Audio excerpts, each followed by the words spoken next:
ఎట్లుందన్నా cinema? Hit, Sankranti hit. Cinema excellent గా ఉంది. హనుమంత్ తర్వాత హనుమాన్ మూవీ తర్వాత ఈ cinema excellent. Nagarjuna blockbuster చెప్పడం అవసరం లేదు. ఇంకా స్టోరీ ఎక్సలెంట్ గా ఉంది. Music super super. Cinema Sankranti family movie అంటే ఇది అతను పర్ఫెక్ట్గా ఇచ్చాడు. ఫ్యామిలీ మూవీ అంటే సినిమాకి ప్లస్ పాయింట్ ఏదన్నా ఎక్కువ ఉందని చెప్తే కీరవాణి మ్యూజిక్ అంశం తెచ్చి కొట్టిండు. అయితే కీరాణి మీరు చెప్పనక్కర్లేదు, బట్ ఫైట్స్ అప్పుడు మాత్రం తీసే మిచ్చి కొట్టేసాడు. అల్ల నరేష్ అంటే ఆయన ఫైట్ లో ఉంటుంది పోయి ఆయన ఫైట్స్ ఒక్కటే 2 గుద్దులు గుర్తుడు అంతే. నాకు హైలైట్ అదే. సెకండ్ హాఫ్ కొంచెం స్లో నడిపిస్తున్నాడు. ఫస్ట్ హాఫ్ మాత్రం సంక్రాంతి సరైన సినిమా అని చెప్పొచ్చు. రాస్తారంగా ఉన్నారు కానీ సైడ్ క్యారెక్టర్ చేసి పడుతుంది. మనం ఏం లేకుండా చేశారు. సినిమా మాత్రం ఓవరాల్ చాలా బాగుంది. ఏరియన్ క్యూట్ గా ఉంది. అంతా నడుస్తుంది సినిమా. అయితే కీరవాణి మ్యూజిక్ ప్లస్ పాయింట్ అంటే ఈజీ దంచ కొట్టాడు అంతే. నాగార్జున సూపర్. స్టోరీ బాగుంది. స్టోరీ బాగుంది. కామెడీ బాగుంది. బాగుంది. అల్లరి performance. Allari Naresh character cinema మొత్తం నడవడానికి అల్లరి నరేషే కారణం. హీరో నాగార్జున కాదు, అల్లరి నరేష్ హీరో. రాస్తారన్ గారు రాస్తారన్ side music highlight. Nagarjuna sir highlight. Okay right.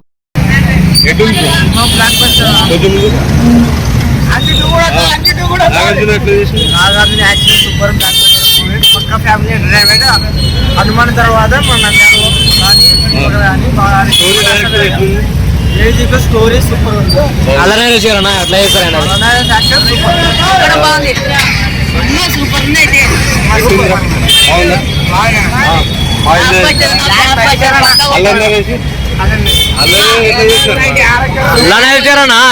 Second year అలానే చేశారు. ఫైటింగ్స్ అన్ని బాగానే ఉన్నాయి. Music, dialogues, love story.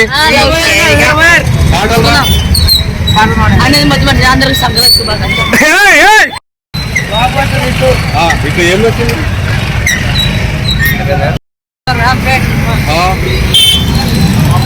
Bro movie బాగుంది. బ్రో ఎట్లుంది?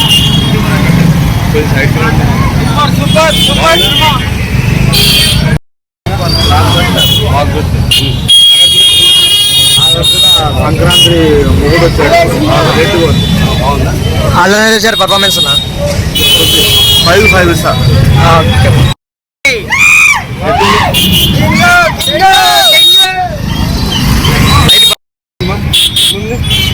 బాగుందా? ఏం వచ్చింది?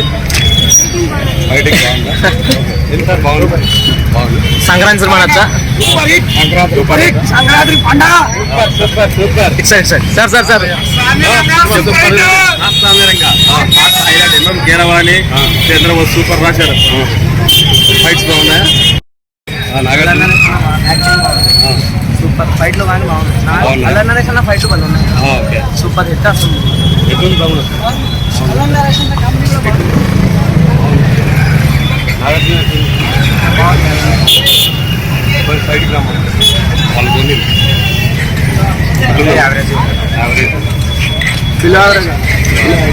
నాగార్జున యాక్టింగ్ బాగుంది. సినిమా మొత్తం క్లైమాక్స్ సరిగ్గా పెట్టలేదు. క్లియర్ గా లేదు. మరి ఫ్యామిలీ ఎంటర్టైనర్ అంటున్నారు కదా. బాగుంది. నాగార్జున